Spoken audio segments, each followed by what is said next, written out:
In another episode focused on the Tao Te Ching, we're going further into some of the principles of the Tao, ways to embody the Tao. You'll find some observations on selflessness and our way to embody and to harmonize our life with the Tao. Enjoy. Okay, so for our listeners today, we're going to continue our Tao Te Ching series, and we're going to discuss verse 22. And maybe, Adi, you could start us off by reading it. Excellent. If you want to become whole, let yourself be partial. If you want to become straight, let yourself be crooked. If you want to become full, let yourself be empty. If you want to be reborn, let yourself die. If you want to be given everything, give everything up. The Master, by residing in the Tao, sets an example for all beings. Because he doesn't display himself, people can see his light. Because he has nothing to prove, people can trust his words. Because he doesn't know who he is, people recognize themselves in him. Because he has no goal in mind, everything he does succeeds.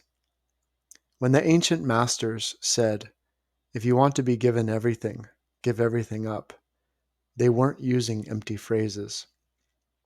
Only in being lived by the Tao can you be truly yourself. I love this idea, or just the phrasing, that last line, in being lived by the Tao. Yeah. That's a very different notion, isn't it, than our common idea that we're going to figure out how to do it, how to control it, how to manage it. I remember Gangaji saying one time, you don't do anything with love, with truth. It does something with you. And that's a profound shift especially from the materialistic consciousness that wants to use spiritual attainment to accomplish something, either become famous or rich or whatever. Mm-hmm. To me, this entire verse speaks to the idea of getting out of your own way, of being empty, and just everything we're taught in society is sort of the antithesis of that, where we think we have to make something of ourselves. We think that we have to become ever bigger, ever better, ever more accomplished. And what this verse is suggesting to me is that, those things are counterproductive. Those things invoke the ego's efforts to create a world, to manage a world, to control its own destiny, which we know if we've spent any time on the spiritual path is often a road, or going down the road to misery and suffering, because the ego doesn't know what's best for us. Whereas the Tao, being in alignment with the Tao, being an empty vessel for the Tao to move through you, or to prompt you to move as it, is already inherently the best expression of oneself in human form. Yeah, exactly. I mean, there's something here that points us to the fact that real spiritual development is not the result of our changing our state, improving ourselves, becoming something. It's a matter of, just as you said, getting out of our own way. And the thing that I think that the Tao lays out, unlike any other text, is the exact formula for how to get out of your way. The precision of its teaching on what it means to get out of your own way. Because, we all, for example, the first line, we all want to become whole, right? So we're all chasing after our own version or our own notion of what wholeness is, how to get it, what needs to be employed to get there. But the Tao says, let yourself be partial. And that's so counterintuitive to the mind in its quest for wholeness. Yes. Yeah, it's almost like these are little, I want to use the word koans. They're like little koans meant to sort of puzzle you a bit until the understanding kind of snaps into place. How can I become whole if I am already striving to be whole? If I understand that I'm partial and I'm content with that, the wholeness automatically develops out of it. Yes. because it's not up to me, right? So the Tao fills that empty space to create the wholeness. This one about becoming straight by letting yourself be crooked is a little bit more puzzling to me, though. So maybe you want to tackle that.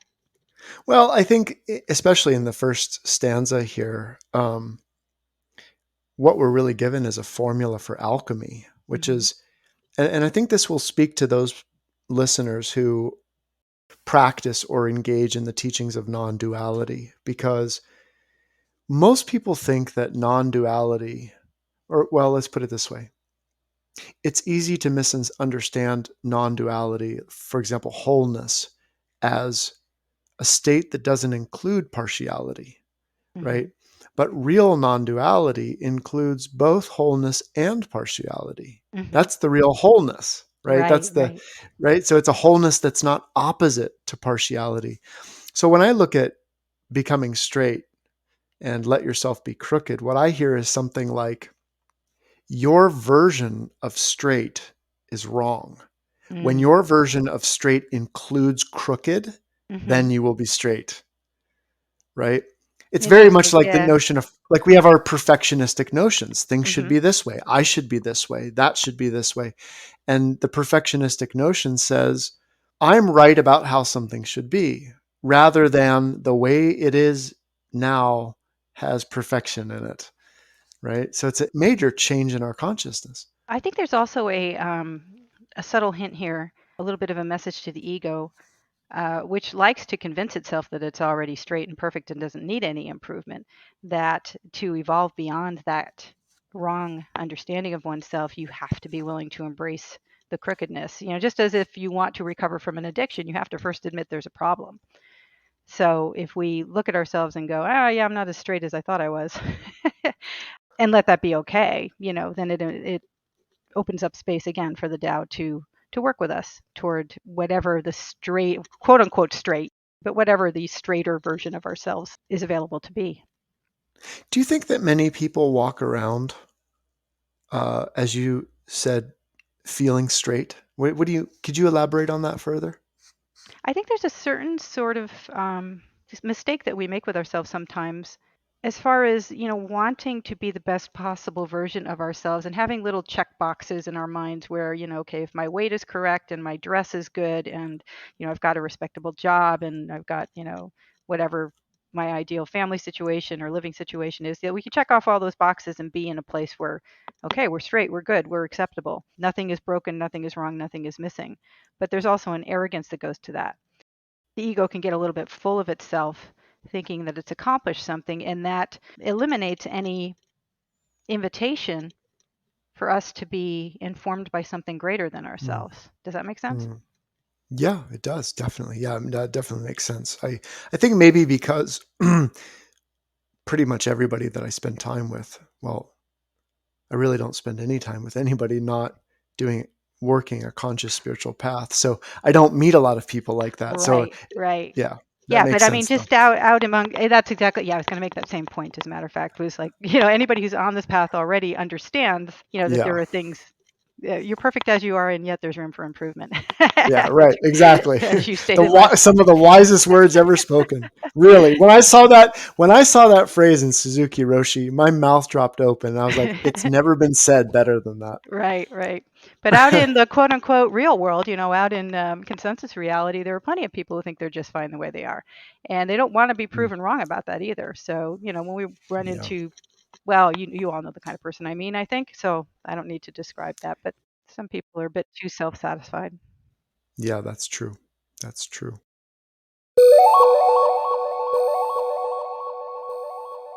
If you want to become full, let yourself be empty. Mm, Well, this is the most beautiful one. And we talk about this in so many different ways in spirituality, this idea of emptiness, this idea of being a blank slate or being, letting yourself be cleansed so that something new and original and exciting can fill that space. To the extent that we stay attached to our ideas about ourselves, we don't open up a lot of room for something new to come in and be created or expressed. It's almost as if you were a garden plot and you decided, I'm only going to grow corn here. That's it. No other vegetables Yep. need apply. And every time a radish tried to take root or a lettuce or something, you just, dug it up and threw it out. You're excluding things. And we would do this Mm-hmm. when, if I've got an idea about myself that, no, I'm a lawyer, say, not to pick on lawyers, but, that's my identity, that's my profession. And maybe secretly you're something else, but you just can't allow yourself to see that. You don't open up Mm-hmm. that space. Maybe you were meant to be a kindergarten teacher. I don't know, but Even just at the subtler level there, if one is identifying as a lawyer and deriving the sense of identity from that, I mean, there's a certain level in which that's just fine. But if it becomes the entirety of one's identity, yeah, there's a fullness there. There's no room for the deeper understanding of who I really am. yeah, yeah. I mean, you Mm-hmm. think about people who are so serious, like they can't loosen up and have fun in some way. Mm-hmm. And people around will sometimes kind of tease them and poke them and go, oh, come on, come out and dance. Like, who cares if you look silly? And they're like, nope, nope, you guys amuse yourselves. And I mean, there's no space there for development or opening or something new to be expressed. Yeah. I was just listening to a podcast earlier that was talking about the experimentation with psilocybin at Johns Hopkins University. Mm-hmm. And they were talking about how, so when you do psychological testing, you basically have sort of set scores that are a part of your personality. And one of the things that they found in their research was that people had increases in the psychological trait of openness Mm-hmm. at monumental levels, like unlike anything else that people are impacted by. And it's really interesting there because it's like, to some degree, our mind, our heart, our emotions, our identity, they're full in a sense. And there's something that can happen that opens us, that empties us, like you've said, and Mm-hmm. allows for the rising up of something that is new and fresh and different and isn't predictable, isn't part of that same pattern. And, I think our quest for fullness is always it's often this idea that we have to add more Mm-hmm. rather than subtract. And I think as Yeah, we yeah. understand this as a path of subtraction, we understand it as stripping away, burning away the dead wood. We understand that there's something pristine there in that emptiness, not Mm-hmm. just an absence, Yeah. you Do know. you, do you suppose that in those experiments with psilocybin, I've never taken it myself, so I have no idea what that experience is like, but were they able to point to something like the removal of fear, like were the fear centers Yes. deactivated and that it facilitated the opening? Well, that's part of it. That's Mm-hmm. part of it. Well, I suspect, I mean, I've used psilocybin many times in my life, and many people think of psilocybin as a catalyst for spiritual experience. I don't look at it that way. I actually look at psilocybin as something which tears down the barriers of the false self, right? So Okay. it actually cleanses our vision, if you Mm-hmm. will. So to me, the openness, it's already there. It's Mm-hmm. already our potential. It's already our vastness, our open mind, our freshness. It's already there. And it's our defenses and our ego strategies that keep things like fear lodged in our system, Mm-hmm. Mm-hmm. preventing us from truly experiencing that deep openness that's at the core. Mm. Yeah. So what the psychedelics do, in my view, is they break down those strategies and barriers, revealing that Mm-hmm. innate openness, Hmm. that innate, because every single human being has at the core of their being an openness, a Yeah. vastness, an emptiness. Hmm. I have had an experience on cannabis more than once. That was kind of it sounds similar anyway. And I think the what operates with that particular substance is, famously people get very forgetful when they're stoned. And it's almost like you forget who you are, you forget your Yeah, identity, and you forget your stories, and you forget your traumas. And in the absence of all of that lattice work that creates what we think of as our egoic self, there's nothing left but awareness.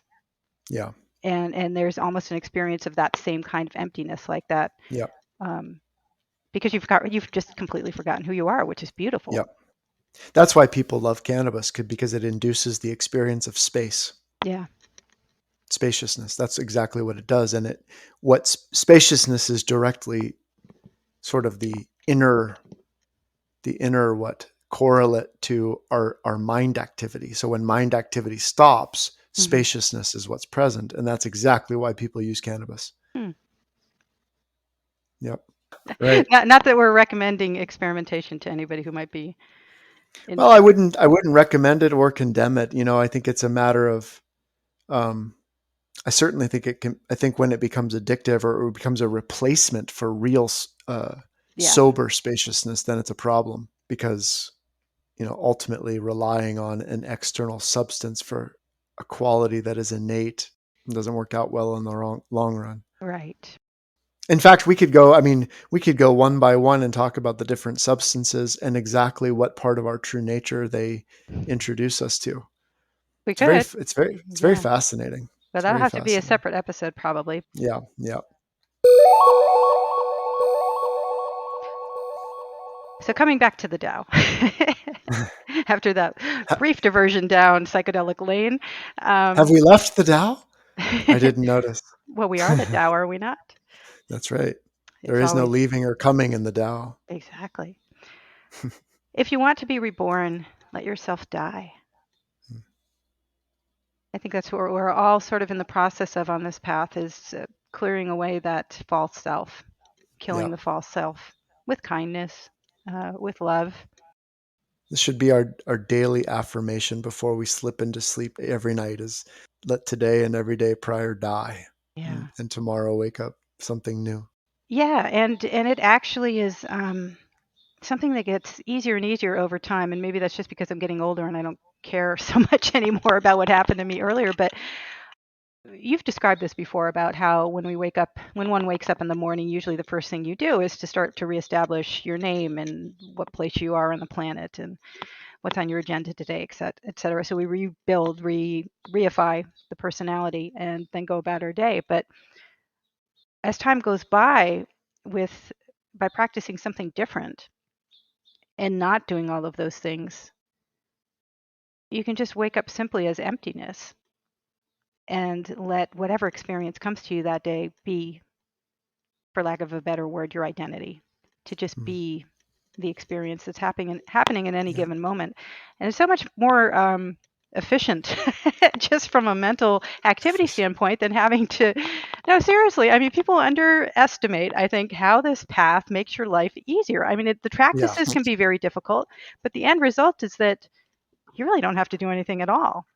When you get out of your own way, as the Tao recommends in so many different strategies that are described here, then all you have to do is kind of show up, be in the moment, and be empty. And the rest takes care of Hmm. itself. And it's phenomenal how that works. I'm always blown away when I think about it.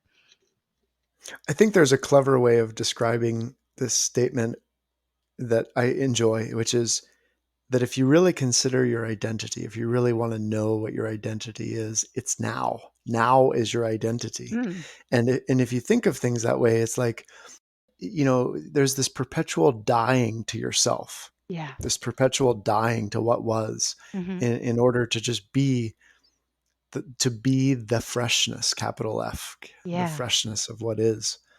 Um, One interesting connection here is I think that a lot of people seek a kind of final spiritual experience, like some kind of fireworks or Like a final breakthrough or something. yeah, like Yeah. some kind of event. And I think that one of the things that people are often looking for is the thing that's going to rebirth them, Hmm.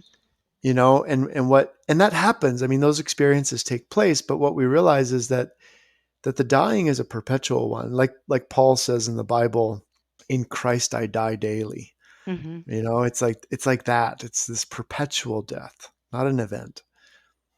Yeah. Other connections here too, because sometimes, not just in this text, but in a lot of spiritual texts, there are things that seem very subtle and metaphorical, and on another level, they're actually quite literal. And I'm thinking here of the idea that the yogis have of, reaching the breathless state where the body is quite literally on the cusp of death while the soul is communing with the divine in samadhi. And I wonder if that is one other layer of what's being talked about here. The actual experience of death. Not the actual experience of death, but the actual. but the experience of the body in stasis, in sort of suspended animation when you're in deep meditation. If this is a reference to the idea that by practicing samadhi in that way, you're rebirthing yourself as well. Does that make sense? No? Yeah. You can say Well, I no. think, no, it makes sense. I think the only exception I have to that is that it doesn't require the experience of samadhi. Oh, sure. But I think it's certainly applicable. Yeah, Okay. definitely. If you want to be given everything, give everything up. Ooh, we have a hard time with this one, don't we? Yeah, I heard another teacher one time say that at some point on this path, the universe, quote unquote, the universe is going to make you give up something you really, really like. And that's going Yeah. to be really difficult to give up. Um, Hmm. I think for a lot of people that amounts to a relationship or something like that. But it could be your career, it could be Yep. your house, it could be whatever you're most proud of in your life. And maybe this doesn't even mean give it up literally, as in I've got to take it to the dump or I've got to give it to someone else. But you do need to give up your attachment, your Yep. identification with it. Yep. In these kind of intensely fiery words of Christ, the resurrected Christ, when he speaks to Peter and he says, I'm here to take you where you don't want to go, or something like that, Ooh, something close to that. He says, or yeah. you will be made to go where you don't want to go, or something like that. And I think that, this is huge because we're always trying to acquire. We're always turning spirituality into some kind of materialistic Hmm. pursuit, something we can gain, some way to, it's going to make us happy or improve our life. And God knows that's understandable with how much we suffer and how Hmm. painful life can be. But it remains this path of acquisition until we see that it's in surrendering, it's in giving up, it's in the giving everything up that we gain. And that's very incomprehensible to our ego with its emphasis on acquiring, getting, achieving, Hmm. becoming. And that, I mean, it's, in some sense, this is the mark of a truly spiritually mature individual, is someone Hmm. who has realized that you gain by giving up.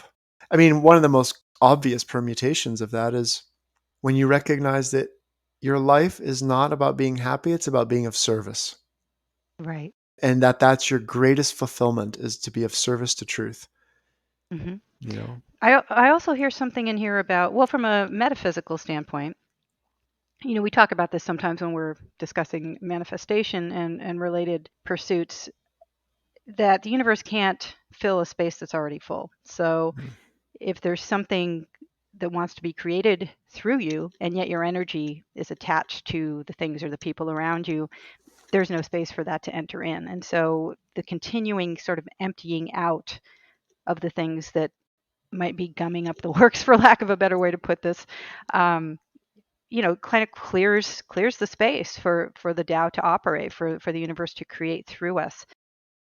Another aspect here is that in the act of giving everything up, we are affirming abundance. If I don't need these things, I mean, and I'm willing to give them to you, that's because I trust that everything that I need will be available to me when I need it. Yeah. It's not up to me to have to hoard anything or to hang on Yeah. to things, because that betrays a poverty mindset or a scarcity mindset or competition Yeah. orientation to reality. So by giving it up, we're just saying, hey, universe, I trust you. God, I trust you to fill me as is appropriate. That's an excellent point. That's where the rubber hits the road, isn't it? It's like, Yeah, do you yes. really, like, you call yourself spiritual? You say that you're aware of a spiritual reality. You believe in God, whatever, however a person might say it. It's like, really, really, you know. Mhm. I remember there's a conversation between the teacher Rupert Spira and a person asking a question, and it had something to do with either not having money or being afraid of losing money, something like that. And Rupert Spira said, just brilliantly, he said, I want you to, the next time you see a homeless person on the street, I want you to give them a $20 bill. Mhm. And that was the instruction. And it's like, Yeah. that's how we learn. We learn that we are not empty. We are not deficient. We are not, what's the word you used? Lacking, Yeah. you We're know? not we're not poverty on feet, Right, right, endlessly craving, endlessly going hungry. right, Um, yeah. right. I actually did that in my last trip. I gave. Did I tell you about this? Uh-uh. I came out to my car one morning from my hotel, and yeah, I was getting ready to drive away, and this man came dragging himself through the parking lot. I don't know if he was stoned, hungover, if he'd just woken up in a gutter, but he had socks on his feet but no shoes. The socks had holes in them. He had like a backpack and not much of a jacket, and I remembered that story because I've heard you tell it before, and I went, I Uh-huh. gave him $20, and he looked at it like he didn't know what to do with it. And I didn't know what to say, and I just, said, "Have a nice day." And of course, with COVID and everything, I didn't want to get too close to him, so I just gave him the money and I walked and went on my way. But God, for all I know, that might be the only reason I went to Portland on that trip was to run into that guy and give him money. But who There you knows? go. There you go. You know, one of the paramitas in Buddhism is generosity. You Mm, know, it's like one of these transcendent qualities that we have that we can put into being. And we shouldn't underestimate the generosity of our resources, our time, our love, because it's in the giving of those things that we prove to ourselves just how much we actually have. yeah, that But reminds me of another story. Should I tell you? sure. Why not? This was on another trip to Portland, as a matter of fact. I was in the airport and I went to the rental car counter. It had been a long day. I was really tired, and as I was standing there waiting for the guy to drop my paperwork, I glanced down at the ground and there was a money clip sitting there right next to my foot. And I reached down, I picked it up, and there was a pretty thick wad of bills in this money clip. And so the little voice in my head is like, you could just drop that in the pocket of your coat, nobody'd ever know. But instead, I handed it over the counter and I gave it to the guy because I understood, if I were to do that, it would be affirming some sense of lack in myself or some Mm, greed in myself or some mm, sense of poverty, or it's like I don't need that money. Would have mm. been nice. I mean, could have been couple $100 or something, and bought a good dinner. But um, now who knows what the guy behind the counter did with it? Who He might have dropped it into his pocket, but that's not up to me to decide. Right. I mean, that's the thing. I mean, only when we are aware of our relationship to existence, to the cosmos, do we make a decision like that, knowing that every gesture says something about our state of Yes. being. It's not Yes. just, is someone looking, will I get in trouble? Is this morally okay or not okay? It's that every gesture is communicating to ourselves, to the world, who we are, what's Yes. real, what's true, you know? Exactly. Oh, I'm so glad you brought that point up because I've tried to explain this to people in the past, and I sometimes talk about it in my own classes. I think we are in constant two-way communication with the universe, and every gesture, every the speech that you exude, Yeah. um, it's being received somewhere by someone, and we are creating a sense of who and what we are with exactly those things. And if Hmm. I'm pocketing other people's things that don't belong to me, then I'm stating something about myself to the universe that, I'm not trustworthy, that I don't trust the universe, I don't trust the Tao, Yep. I don't trust God. Which is exactly why it's important to understand the Tao or the Logos as it is, so that we understand that how we carry ourselves, how we represent ourselves, what we put into being, it shapes the entirety of our life. And not Mhm. only that, but that it impacts the whole world, Yeah. even if in just the slightest ways, and in Yes. that way, the more mindful or more aware a person becomes, the more careful they are. I think the Tao says it's something like the master is careful like someone crossing an iced over stream or something like that. Yeah. There's that great sense of care about everything that we're doing. Right, exactly. And it doesn't matter whether, now I've told you the story about the money clip, but it doesn't matter whether you or anybody else was ever aware that that happened. It Right. has nothing to do with me Right. broadcasting that I did a thing that's quote unquote good or selfless, or Right. the gesture itself was the communication already. Yes. Well, and our conscience is a reflect. If our conscience is clear and it's not just some distortion of our superego, our conscience is a reflection of that. Because our conscience, Hmm. Socrates, I think it was Socrates, someone asked Socrates, sort of why he was so wise, why he was considered so much wiser than the other people. And I think he said something like, I'm not wiser. I just listen to my conscience, which he called daemon. Hmm. I listen to my conscience. And that conscience is some sense it's the inner representation of just what we're talking about, of Hmm. that knowing of what we're Yeah, communicating to the world. that sense of the logos that is not necessarily articulated to ourselves in words, but we feel it and we understand when we're violating it. Even if we don't admit those things to ourselves, you can feel that discomfort when you do something that goes against the grain of the truth. Yeah. Yeah. Right.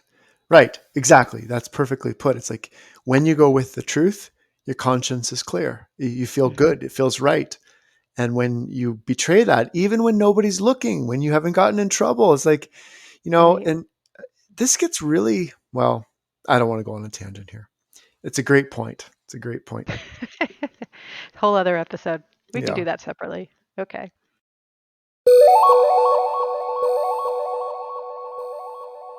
I'll read the next one. great.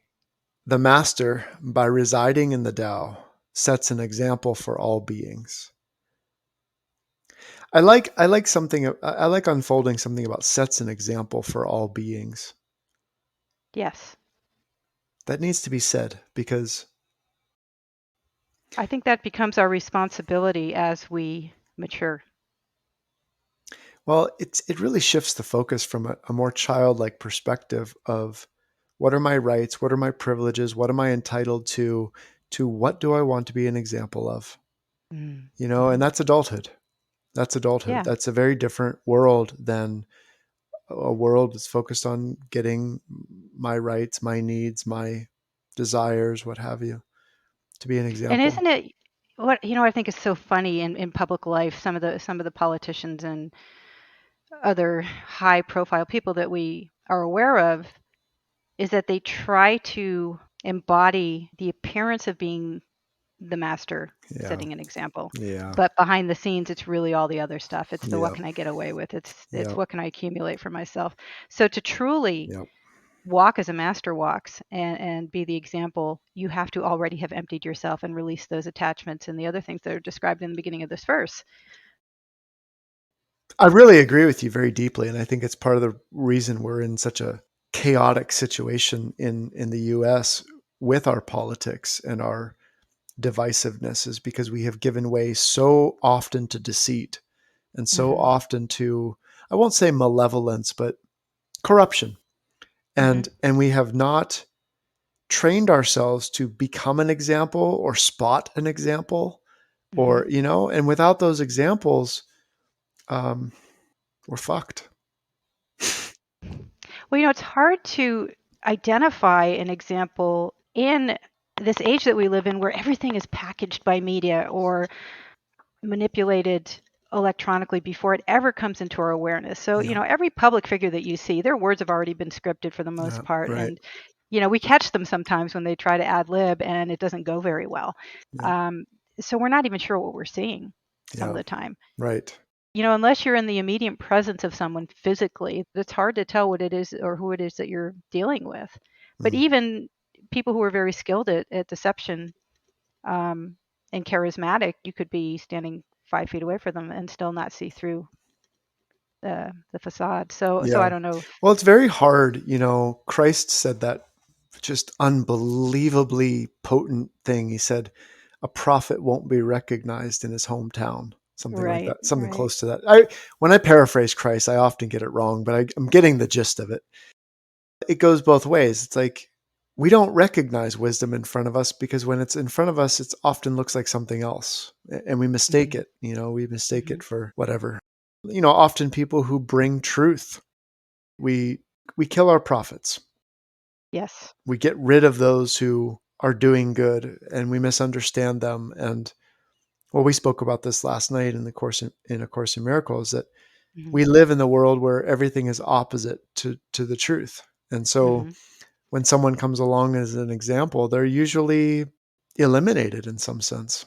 Yeah, yeah, because the ego can't stand to see its deception pointed to. Even if it's Right. not overtly exposed, it knows Right. that it's been deceived and is deceiving Yep. on behalf of Yep. its owner for lack of a better word. Yep. Um, but moving on to the next two lines, it says, because the master, because he doesn't display himself, people can see his light. Mm. And that's also true. If you've ever been, and I know you have, if you've been in the presence of someone who's truly enlightened, who's truly clear, there's an indescribable, energy is not even the right word, awareness that you're touching something sublime through that person that Hmm. can't necessarily be described, and it's attractive. Yeah. There's a magnetism to it. You want to be closer to that person. So if the ego doesn't get scared off, then yeah, we can see the light and we can sense it and we can gravitate to it. Yep. Such a rare thing. Well, yeah, and let's put that in contrast with someone who's trying to display their specialness, their light, their beauty, their Hmm. significance, their power. That attempt to display it, it dims that light. It dims Yeah. the potency and the beauty of that. Right, right. Because we can tell, something in us can tell the true from the false, Yep. whether we can ever sort of speak it in those words or not. But we can Yep. tell when we're looking at something that's genuine versus somebody Yep. who's, super thirsty, as the kids say.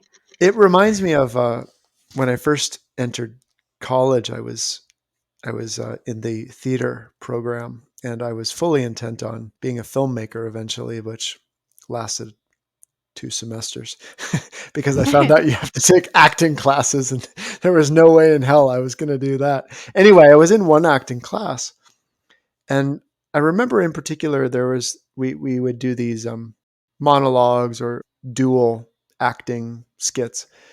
And I remember there was this one individual who always needed to stand out. He just always needed to be Mm. noticed, over the top. And he was so annoying. He was so, well, narcissistic, but Needy. needy. Yeah, that's a good word. And there was this woman who has since been in some films I've seen, who was just so understated, so simple in her acting, so ordinary, so much herself. But every time she took to the stage, something brilliant was there. It was Mm. just Hmm. brilliant, but with no attempt to display anything or be big, or it was the simplicity of her, just her being herself. And Mm. you could see it. You could see she had a way of captivating you just through that Yeah. ordinariness. Yeah. Did you ever see the film Billy Elliot, about I the I kid have. in like Northern England or Ireland who goes to ballet? I think so. So anyway, so another example in film here. So Billy Elliot is not very good at sports, but he comes from this household where dad's a tough guy and the brothers, and he's expected to be a footballer or something. But instead, he fails miserably at sports, and he finds himself gravitating toward the girls' ballet classes. And eventually, he convinces his family to let him do this, and he tries out for a ballet company, and he blows the audition. And so he is standing before the jury, and they give him the bad news. And as he's about to walk away, one of the teachers interrupts him, and she asks him about why he dances. And he sort of launches into this soliloquy about it.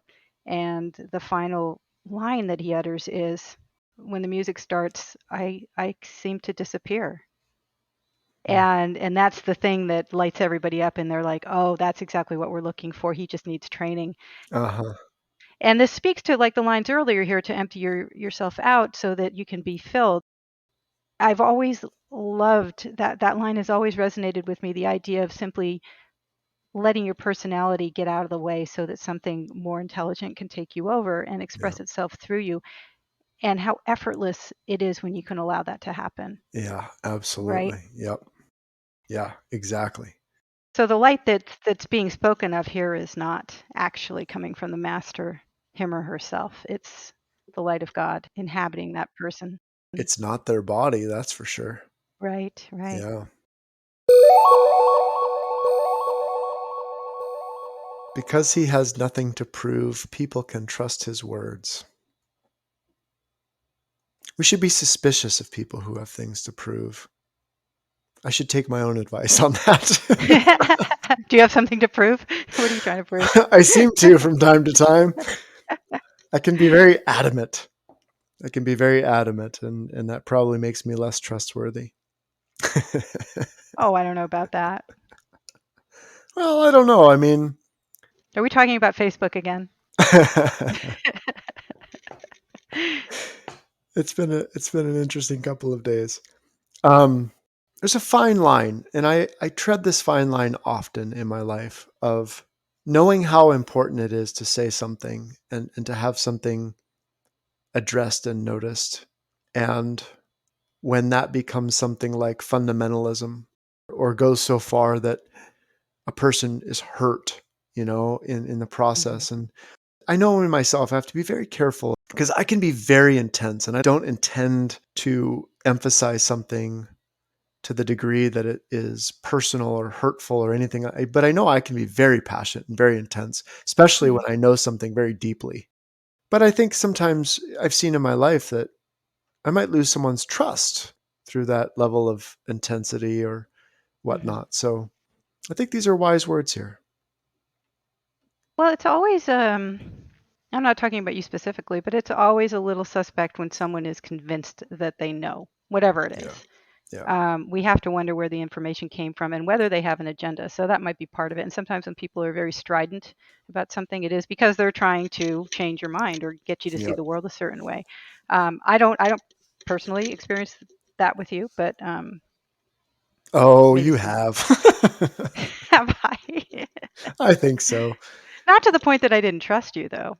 Yeah. Well, I mean, usually if I become adamant, it's because I care very deeply and the subject matter at hand is something that I'm very careful. If I don't know a subject very deeply, I don't pretend that I do. Right. And but Right. when I do know a subject very deeply and I see that there's something more to be learned, then I do become adamant. Um, Yeah.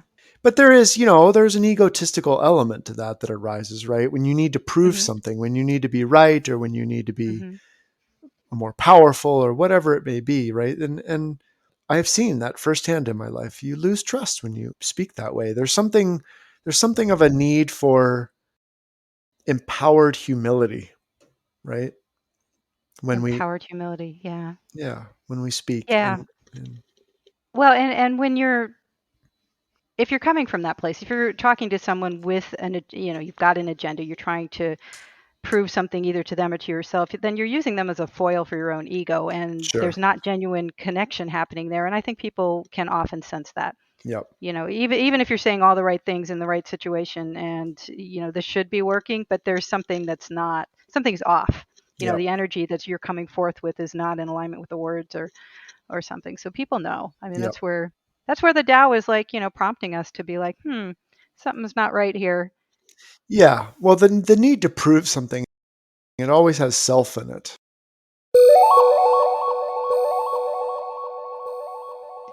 Well, here we come up on another line about emptiness. I love this one too. Maybe I love it more than the first one I said I loved. I don't know. It's all good.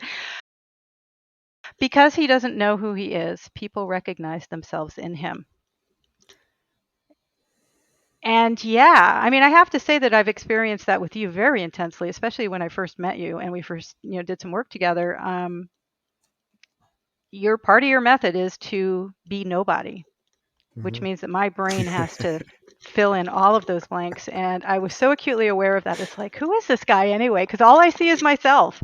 All I can see is myself over there in a different body. That's what the master does.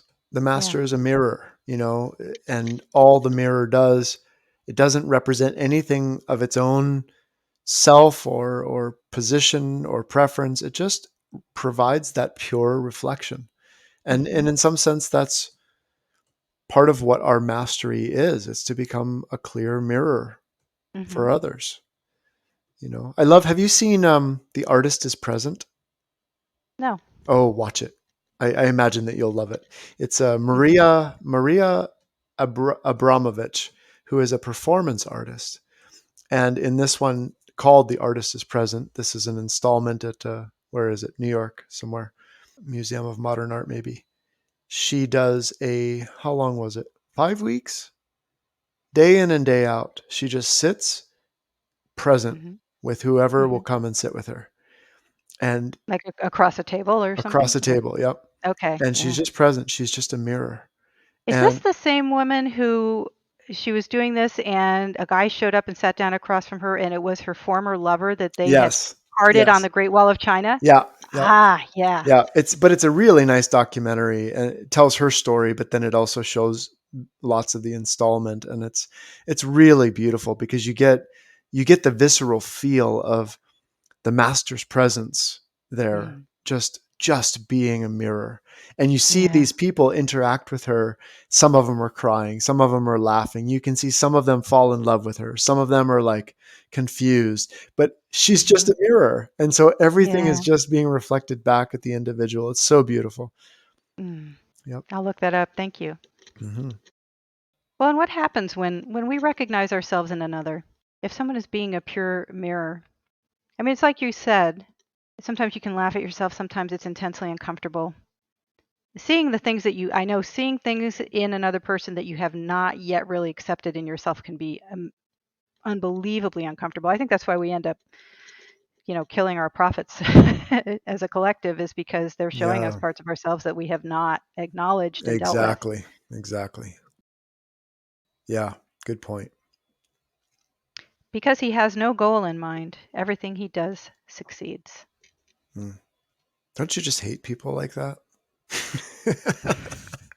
I'm kidding. No, but I might be a little jealous of them, sure. Well, we all know these people in our life where it's just things work out for them. And um, I've met a few people in my life where it's just like they don't try, they don't strive, they don't fret, they don't worry.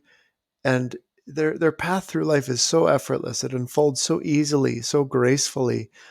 And often these people, it's like they might be hardworking or they might be ambitious or they might be talented in some way, Mhm. but you see that kind of absence of a goal. It's like they're not doing what they're doing in order to get some particular reward or place. Right, They're right. doing what they're doing because it's a part of this innate cooperation with life, and they're just Mhm. moving. And Yeah.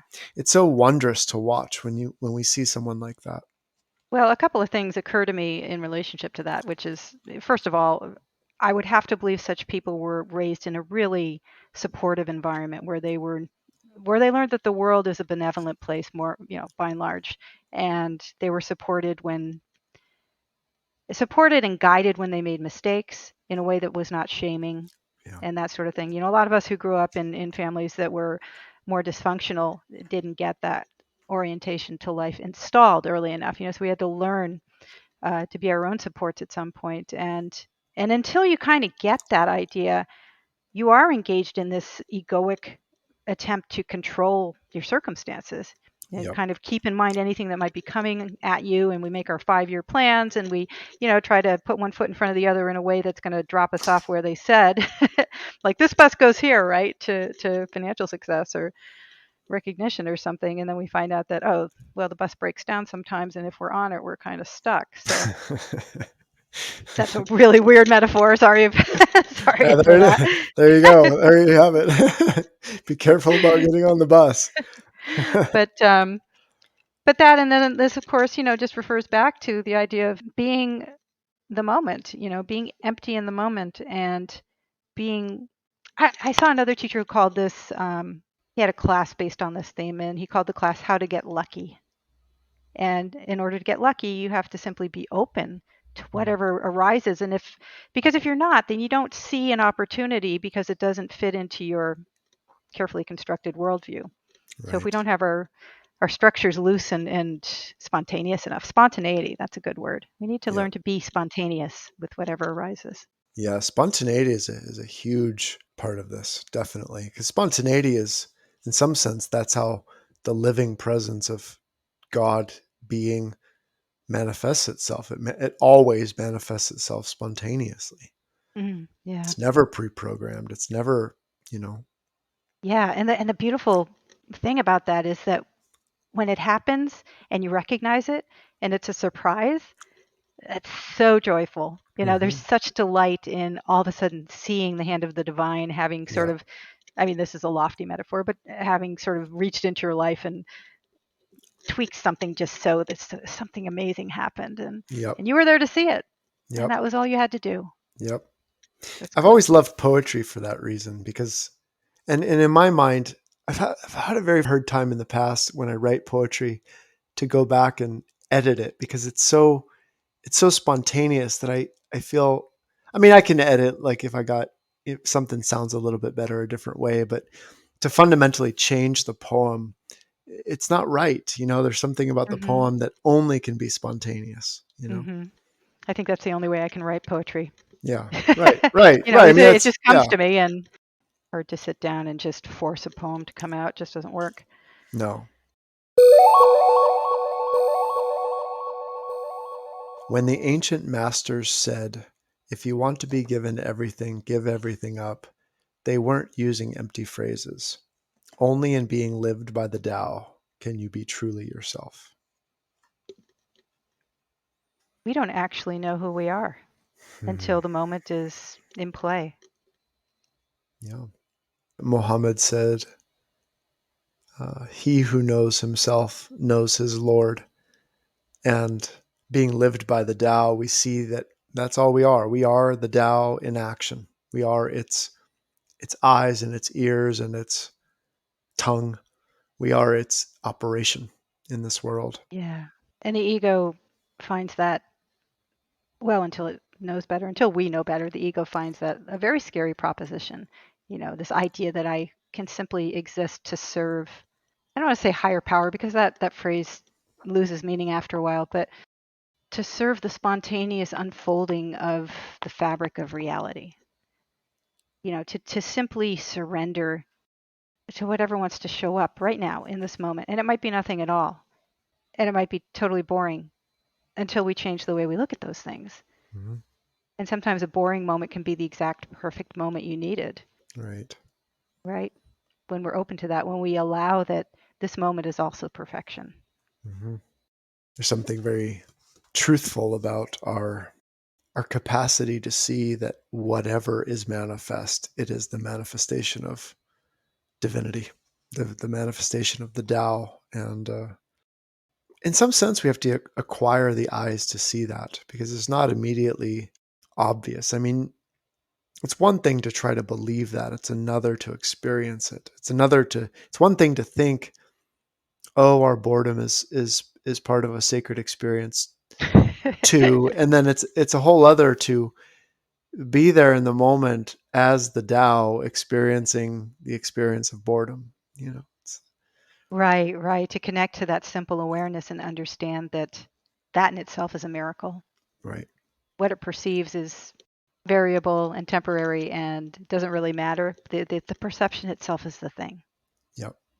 That is the presence. Right. So that's like one of my favorite poems of Rumi's.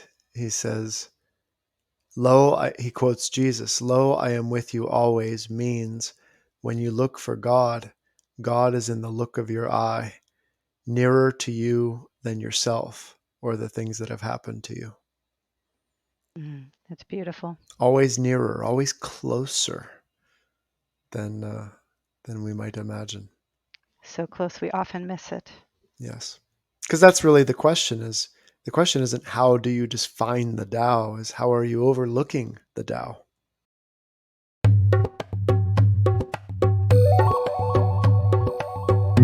Thanks for listening to this episode of Into the Mystery. We hope you gained something useful. If you'd like to learn more about our work, you can go to our websites. Mine is at adivajra.org, adivajra.org, or visit Rishika's at interdimensionalyoga.com. If you have questions or topics you'd like to hear about in future episodes, be sure to drop us a line. We'd love to hear from you. Thanks for listening.